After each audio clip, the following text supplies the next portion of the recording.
I wrote this book because I was really curious about this community of marijuana farmers that I learned about. I grew up in Northern California, but I'm from the wine country, north of San Francisco. And I knew that like further north from where I grew up, there was this region where there were like pot towns. And as marijuana was going mainstream, I was wondering how these pot towns were kind of adjusting to like marijuana becoming, medical and almost legal. And then I wondered what a pot town was like. What happens when a community of people grow marijuana, grow something that's against the law, and how does that affect their lives and their community? And that's why I wrote the book. Humboldt County is located in Northern California. It's about 4 hours north of San Francisco, and it's close to the Oregon border.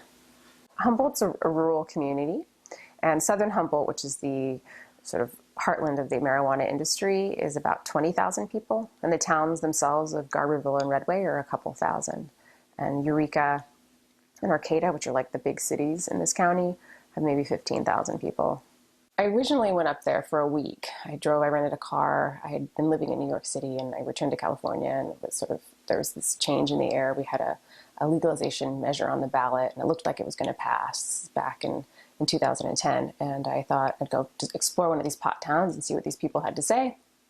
And I drove up there, and it was so interesting, sort of what people were talking about, and this culture of like secrecy, and yet people really wanting to talk about what they did for a living, but for so long they weren't able to.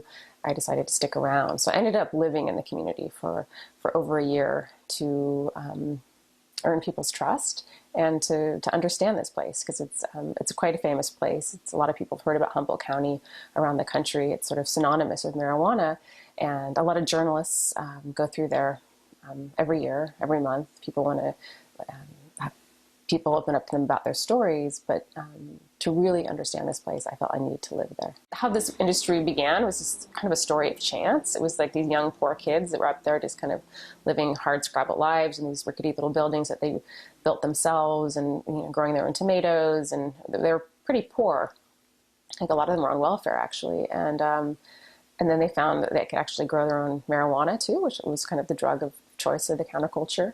And they found that their friends back home really liked, back in the cities, liked their marijuana. They could make a little bit of money selling it to them.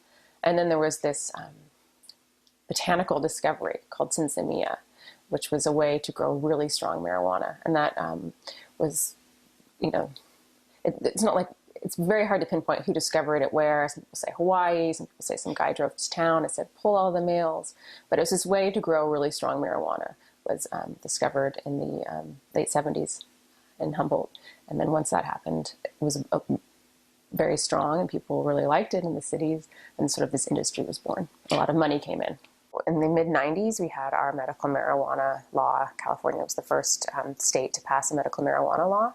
And around that time, marijuana in Humboldt, I had farmer friends who were making up to $6,000 a pound for their marijuana. And it was harder to grow. You didn't have a medical permit and couldn't grow it like openly in the sun. So people grew it inside, or they grew it in the trees, or like hidden little places. But it was very lucrative.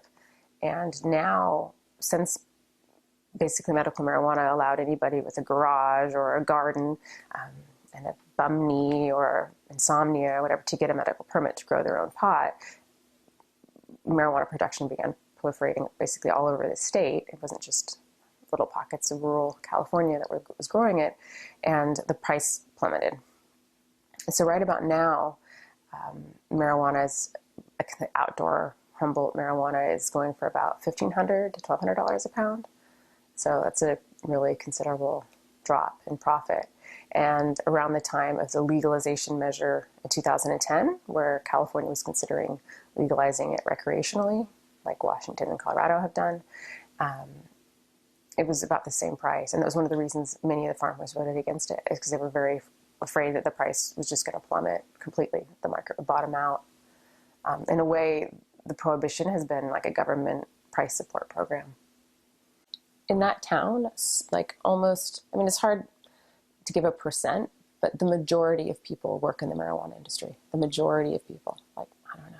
If they're not growing it, they're cutting it and processing it for sale. There's some way, and I don't know, it could be 75 to 90% of people in this community are involved in this industry. So it's grandmothers and you know, store owners and people who do other things too, but you know, it's just something they do to supplement their income. I never encountered a huge raid, the kind of like multi-vehicle convoy that comes up and does a huge bust. You'd read about them all the time in the paper, and they tended to be for large, like huge, these sort of really like big grows of like 1,000 plants or more. And I was never involved in any of those. But I did spend a year hanging out with the sheriff deputy, riding along with him, following him around. And one time, for instance, we went to a garden, and it was in the town of Redway. It was right in the town. It was like, and there, right next to the tomatoes and the strawberries, whatever, these people were growing marijuana plants, but they didn't have a medical permit. And he was really frustrated. And he's like, it's the simplest thing, you know. And he's like, you don't have it. I'm gonna have to take your garden. And he cut it down. But it was a couple, and they had a kid, and it was just a young family. But unfortunately, they weren't following the law, and so he cut their garden down.